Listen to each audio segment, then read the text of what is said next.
As long as you are in America KKK, they are not gonna let us have this Hollywood game without a war.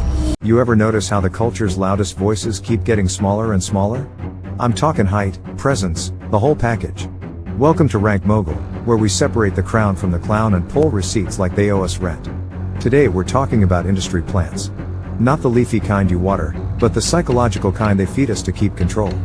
Meet the 3Ks, Kai Cenat, Kevin Hart, Kendrick Lamar. Streaming, comedy, music, all carefully chosen, curated, and promoted to lead the culture. Or should we say, to contain it. These brothers are everywhere. Kai got your kids jumping on couches, Kevin's in every movie where The Rock isn't playing himself, and Kendrick out here dropping cerebral riddles over flute beats once every 6 years. But why these three? Why are they the faces of black expression in mainstream entertainment? Is it just talent, or is there a formula? Because let's be real, it's starting to feel like the casting call was looking for short, non-threatening, high energy, safe for corporate America. Sprinkle in some black excellence seasoning, wrap it in a Gucci hoodie, and boom, a brand new leader of the culture. The real question is, who's doing the choosing? And why does the archetype always look the same? Let's break it down. Let's meet the 3Ks. Not the clan, calm down, but the carefully curated kings of culture, Kai Cenat, Kevin Hart, and Kendrick Lamar. Different lanes, same blueprint. Kai Cenat, the streaming sensation. Twitch and YouTube's golden child. High energy, goofy, always relatable. He's your favorite cousin if your cousin never challenged anything serious and just danced, pranked, and screamed into a webcam all day. He went from bunk beds to billboards. But ask yourself, what message is being amplified? And who does it benefit? Next up, Kevin Hart. Mr. Box Office. Mr. Workout. Mr. I can laugh at my pain but not take a stance on anything too real. He made the jump from comedy clubs to Hollywood boardrooms without ever shaking the table. Kevin stays in pocket, literally and politically. He's funny, fast-talking, and fits in any corporate lunchroom like a bottle of water with a smiley face on it. And then there's Kendrick Lamar. The lyrical acrobat. The Pulitzer Prince. He's conscious. But controlled. Deep. But distant. He'll give you bars about systems of oppression, but never name the system. Kendrick is the intellectual hoodie you throw on when you want to feel woke without getting kicked out the group chat. Artful? Absolutely. Radical? Let's not kid ourselves. Now pause.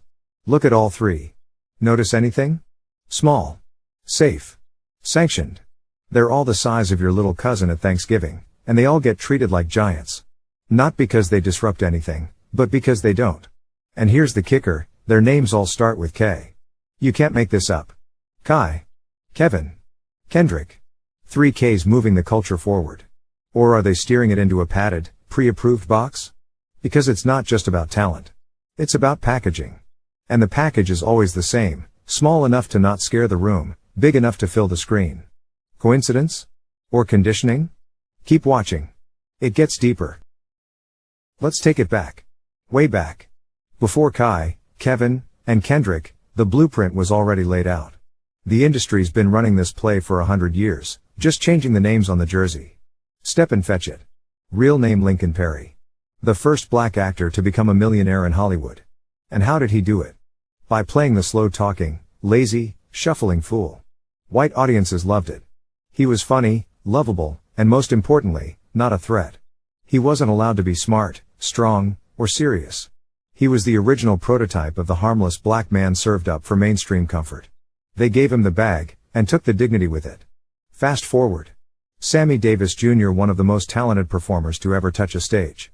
He could sing, dance, act, play instruments, the whole package. But Sammy wasn't just performing on stage, he was performing for survival. Tap dancing his way through white approval. He had to smile through slurs, jokes, and backhanded praise, just to be allowed in the room. He wasn't just an entertainer, he was an ambassador of acceptability. A black man made palatable, even when the flavor was forced. Then came the 80s and 90s. Enter Gary Coleman. Emmanuel Lewis. Steve Urkel. Physically small black boys pushed as pop icons. Gary Coleman's catchphrase? What you talkin' 'bout, Willis? It was cute. Harmless. He never grew up, literally or symbolically. Same with Webster. Same with Urkel. They were lovable nerds, clumsy and awkward, and never the hero unless it was by accident. These weren't just roles. They were safety valves. Media strategies. Take the most digestible version of blackness and push it to the front of the line. The message was clear: big black men were dangerous. Small black men were marketable. Strong made them nervous. Silly made them money. It wasn't about representation, it was about containment. If you can't erase blackness, shrink it. If you can't ignore it, infantilize it. Give the people blackness they can laugh at, but not be challenged by. Respect, but only with conditions. This ain't new. The industry didn't just start picking these types. They've been grooming the same archetypes since film was in black and white. The only thing that's changed is the Wi-Fi speed. So before you crown today's stars as revolutionary, ask yourself, are they breaking the mold, or just fitting into the next version of it? Keep watching. The pattern's just getting started. An industry plant is not someone who just blew up fast. It's someone who looked like they came up the hard way, but really had a cheat code from the jump. Behind every overnight success is usually a boardroom full of executives who already picked their star. It's not a glow-up. It's a rollout. Now let's talk about Lyor Cohen. He didn't just stroll into YouTube for the free Wi-Fi. This man built careers out of thin air. Jay-Z. DMX. Now? He's the gatekeeper of the biggest platform in the world. And you think your views just aren't hitting today? No. Your content is getting throttled like bad Wi-Fi during a storm. If you're not one of the chosen, the algorithm turns into a brick wall with glitter on it. This is not conspiracy. It's strategy. The internet was supposed to be the Wild West. But Lyor and his crew figured out how to put up toll booths and velvet ropes. They push who they want, when they want, how they want. If your content gets too hot without approval, that shadow ban hits harder than a Mike Tyson uppercut. And guess who floats to the top? Creators with the right look, the right tone, the right size, and most importantly, the right silence. Don't challenge systems. Don't speak too loud. Be fun. Be chaotic. But never be dangerous. The more unthreatening you are, the bigger your check. Let's bring it back to Kai Cenat. Twitch star, YouTube beast, now brushing shoulders with Kevin Hart and LeBron, popping up on Netflix, doing Madison Square Garden events like he's a rap legend. You really think that's all organic? He's entertaining, sure. But the machine is behind him now, and they want you to believe he's still just one of the guys. Meanwhile, they're airdropping him into boardrooms you've never even seen. Kai didn't get greenlit overnight. But when the machine decided it was his turn, they hit the gas and never looked back.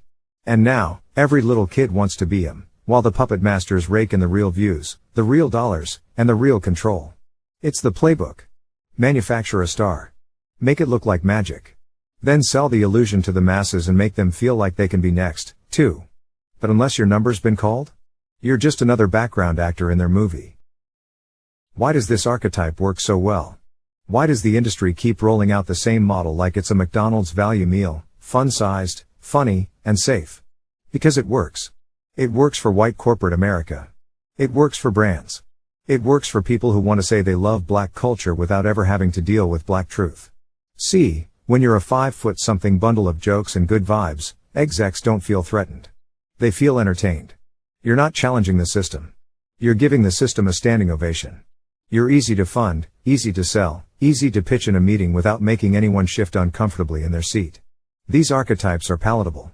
Not powerful. Approachable. Not confrontational. They're the answer to every marketing department's dream: representation without resistance. Culture without critique. Just enough blackness to get applause, not enough to get people asking real questions. Let's be honest. Kendrick Lamar might have bars, but he's packaged like a philosopher monk who won't raise his voice. Kevin Hart is the friendliest billionaire you'll ever meet. Kai Cenat? He's a 5 feet 6 inches internet gremlin running around screaming, harmless as a puppy with a camera. These are not the types that challenge power. They distract from it. Compare that to the ones who did push back. Dave Chappelle left $50 million on the table when he realized they were laughing at him, not with him. Colin Kaepernick got exiled from a $1 billion league for kneeling quietly. Malcolm X didn't get a Nike deal. He got surveilled. Fred Hampton didn't get on SNL.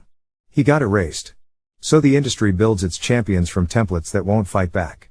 They take the edge off. They sand down the resistance. They give you sugar when what you need is medicine. The funny, small, safe black guy becomes the bridge between cultures, without ever shaking the bridge. He becomes the translator, the mascot, the tour guide. He's on your TV, your billboard, your podcast, your algorithm. He's everywhere, Because he's not dangerous anywhere. That's why this model gets funded. That's why it's repeated. That's why every decade gets its new batch of pre-approved personalities to lead the charge, as long as the charge doesn't lead anywhere too real. The playbook hasn't changed. Just the faces. And the minute one of them grows out of the role or speaks a little too loud, they swap them out and slide in a new one with better teeth and more brand deals. Because this isn't about talent. It's about control. It's not about hating on the 3Ks. Kai Cenat, Kevin Hart, Kendrick Lamar, they're talented. They worked hard. They play their roles well. But let's not get it twisted. The issue isn't them. It's the machine behind them. The system that handpicks who gets the spotlight and who gets shadow banned.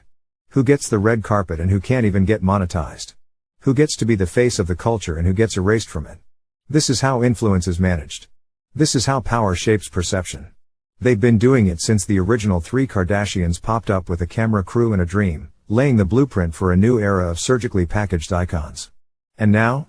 We got a whole new generation of industry-crafted avatars, Sexy Red, Lotto, Meg Thee Stallion, all following that same Kardashian production model. Loud, curated, chaotic, and profitable. It's the same script with a new cast. And while some of them may be in on the act, a lot of us are still clapping for illusions. That's the danger. Don't fall for the packaging. Pay attention to who's being chosen to speak for you. Who's getting the mic, and who's getting muted. Who's getting a platform, and who's getting played. Because if you don't start questioning the system, you'll keep cheering for the characters, and never notice the strings.